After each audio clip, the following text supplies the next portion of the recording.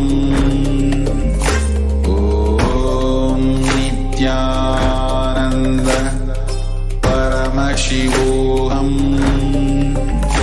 Om Nithyananda Paramashivoham. Om Nithyananda Paramashivoham. Om Nithyananda Paramashivoham. Om Nithyananda Paramashivoham. Om Nithyananda Paramashivoham. Om Nithyananda Paramashivoham. Om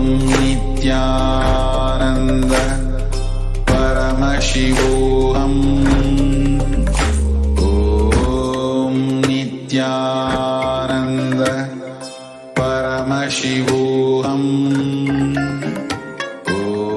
Om Nithyananda Paramashivoham. Om Nithyananda Paramashivoham. Om Nithyananda Paramashivoham. Om Nithyananda Paramashivoham. Om Nithyananda Paramashivoham. Om Nithyananda Paramashivoham. Om Nithyananda Paramashivoham. Om Nithyananda Paramashivoham. Om Nithyananda Paramashivoham.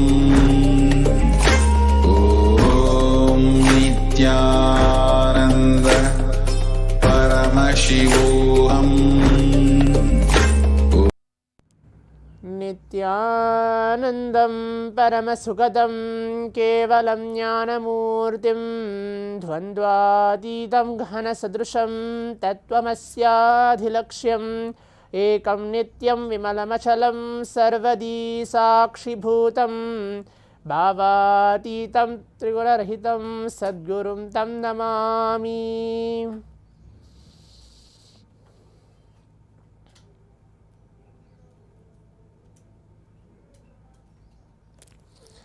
Nithyanandam, I welcome all the Paramashivoham participants who are being seated with us across different Zoom rooms, watching us for this exciting 20 minutes of power manifestation right after the Nityananda Yoga, the performance of the 308 asanas blessed by the Supreme Pontiff of Hinduism.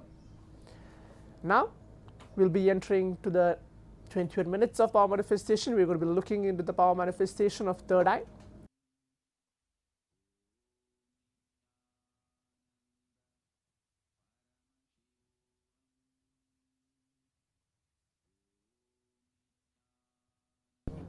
Get ready, be seated.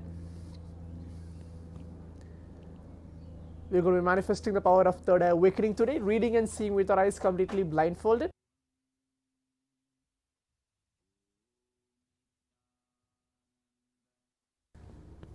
So let us all be seated. We're going to receive Paramashiva onto our inner space. Let's give a few seconds for that.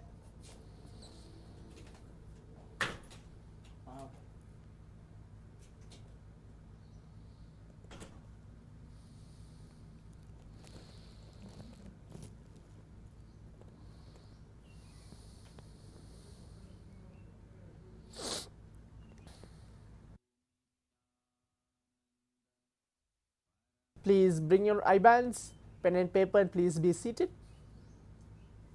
If you don't have an eye band, something to blindfold yourself as well. Please bring that and please be seated. we're going to be entering to the power manifestation.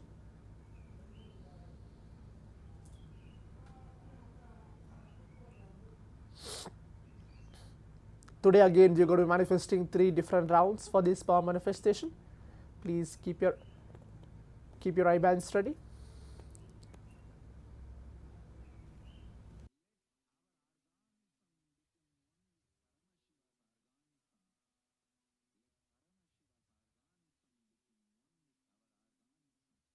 Today in the Shastra Pramana, I'm going to be reciting for this power manifestation of this power of third eye, and then we'll be entering to the direct power manifestation. The Shastra Pramana is from the Vijnana Bhairava Tantra, Dharana 34, Sutra 11. I'm going to be reciting this verse and the translation for it. Kapalantarmano nyasya tishthanmilitalochanaha kramena manaso dhadyad lakshayed lakshamuttamam. The translation goes, by fixing the mind on inner space within the crown center and sitting stably without any movement, having your eyes closed in succession, by that stability of the mind and inner space, through the power of the third eye, one directly sees the ultimate goal, Lakshyam, by having vision beyond the sight that reveals any object or place, attaining the space of oneness with the source, Paramashiva himself.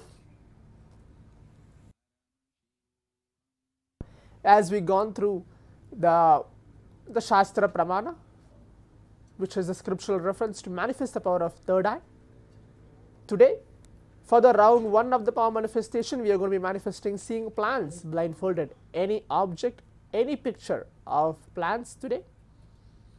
So let us all get ready for that. Requesting all the participants to please turn on your cameras and please be seated.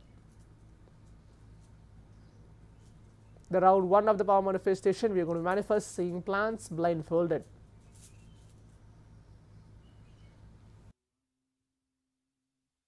Now please put on your eye bands. Visualize Paramashiva. Please wear your eye bands. Visualize Paramashiva onto your inner space or any form of Swamiji for a few seconds. Please close your eyes. We're going to be starting the round 1 of the power manifestation.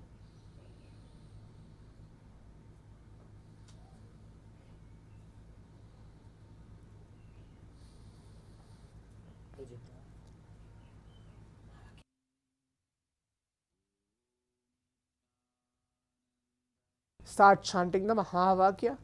Om Nithyananda Paramashivoham. Om Nithyananda Paramashivoham. Om Nithyananda Paramashivoham. Keep your eyes closed. As now we are beginning the round 1 of the power manifestation, seeing plants blindfolded. Keep your eyes closed. We have 3 minutes for this round of power manifestation.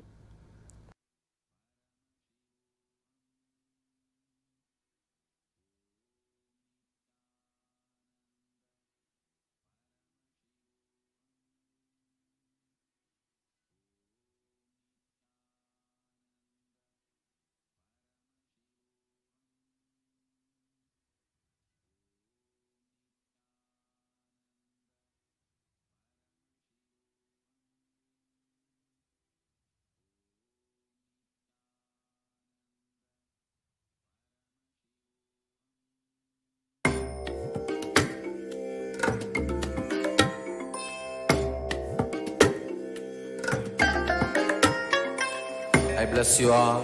Let you all open all your 3 eyes.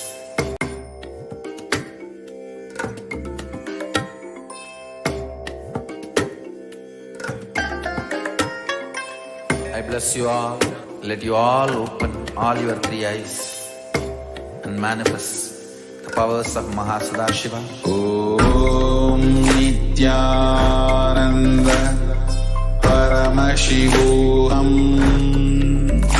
Om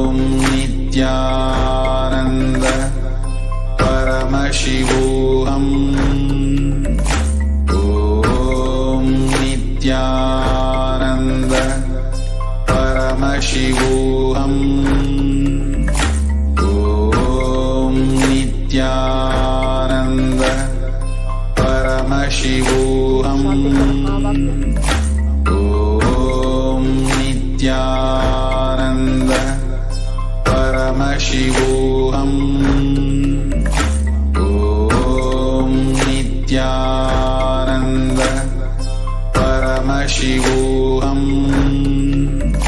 Om Nithyananda Paramashivoham. Om Nithyananda Paramashivoham. Om Nithyananda Paramashivoham. Om Nithyananda Paramashivoham. Om Nithyananda. Yes. Now requesting all the participants, we can relax and take off your eyebands. Please open your eyes. Please open your eyes. Now let's take few minutes of our time going ahead and typing out our answers on the Zoom chat, telling what was revealed to you through your third eye. Please type out your answers as well. I can see many participants here. Daniel Bhatyar, Pawan K, and everybody else. Please type out your answers. What was revealed to you through your third eye for this round 1 of the power manifestation?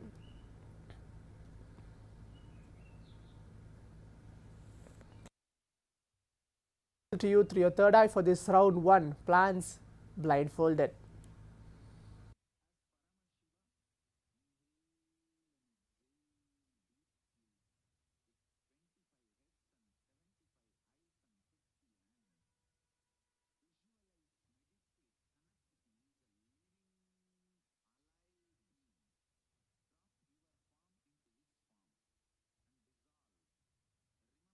Please type out your answers on the Zoom chat, telling what was revealed to you through your third eye for this round 1.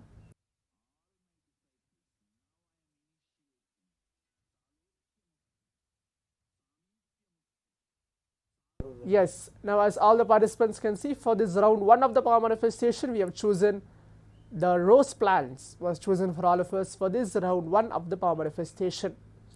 So the round 1 as the plant was chosen was the rose plant was chosen for this round 1. Now we'll move on to the round 2 of the power manifestation. Please keep your eyes closed. Visualize Paramashivam in your inner space. Please close your eyes.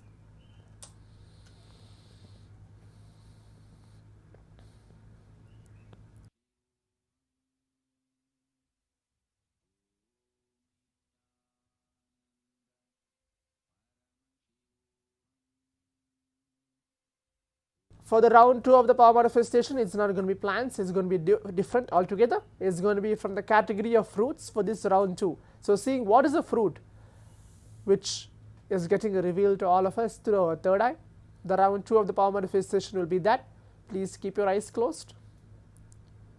Start chanting the Mahavakya.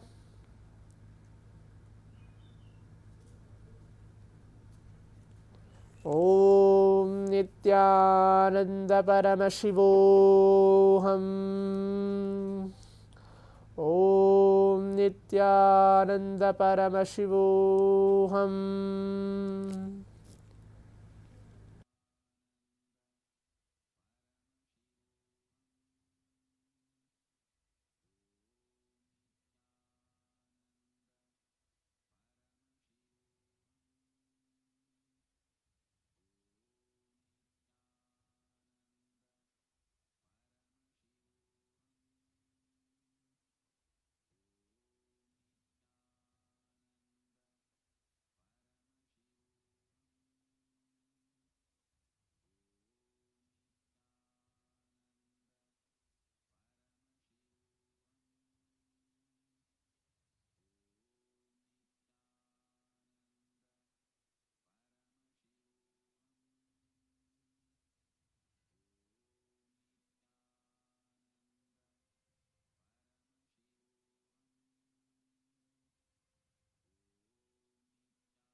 Please keep your eyes closed. As we are seeing fruits blindfolded.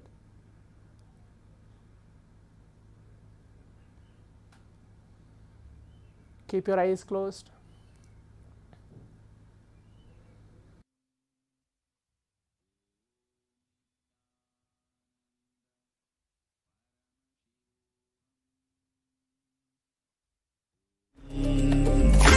Om Nithyananda Paramashivoham.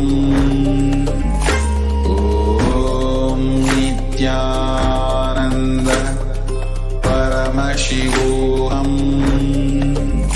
Om Nithyananda Paramashivoham. Om Nithyananda Paramashivoham.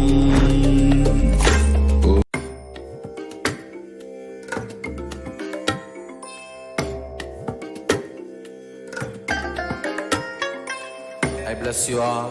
Let you all open all your three eyes and manifest the powers of Mahasadashiva. Om Nithyananda Paramashivoham. Om Nithyananda Paramashivoham.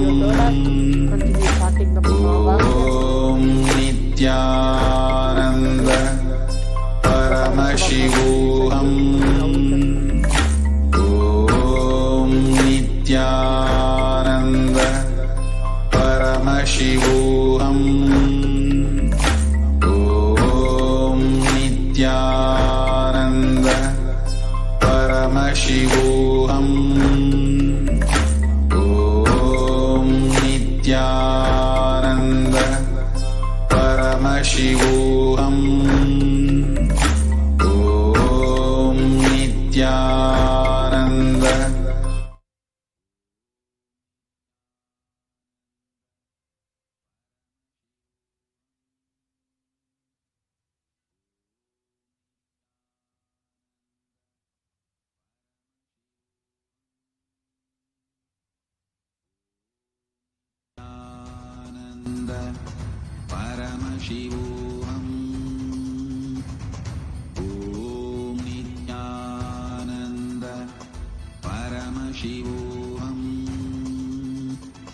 Om Nithyananda Paramashivoham. Om Nithyananda Paramashivoham. Om Nithyananda Paramashivoham. Om Nithyananda Paramashivoham. Om Nithyananda Paramashivoham. Om Nithyananda Paramashivoham. Om Nithyananda. Now requesting all the participants, we can take a few minutes of our time. Please relax and take off your eye bands. Please open your eyes. Some of the participant is putting a message, the audio is not audible. If it's audible, you can leave a message telling yes, it's audible now. Requesting all the participants even for that. Sorry for the technical glitch. If my audio is audible for all the participants across different Zoom rooms, you can leave the message telling yes. Okay, now we'll move on to the next step of the power manifestation, is taking a few minutes of our time, leaving our answers on the Zoom chat, what was revealed to you through the third eye for this round 2 of the power manifestation. Please type out the answers as well. Zach Meadow, is it audible? My audio is audible. Please respond for that as well. Tirthurupaya Pavan K. Ayya, Danyar Batiria, please go ahead and put the message.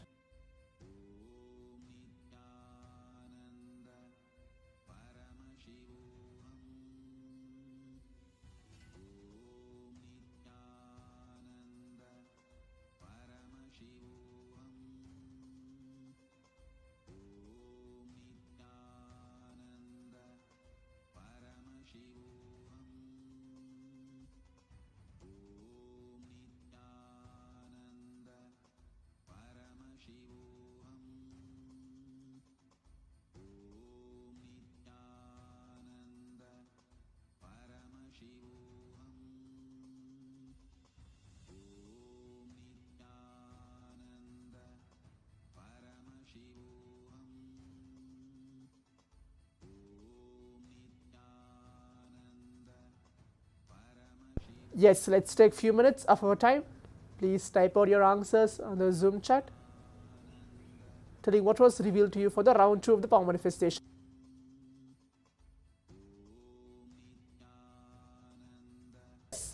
Now all the participants can see.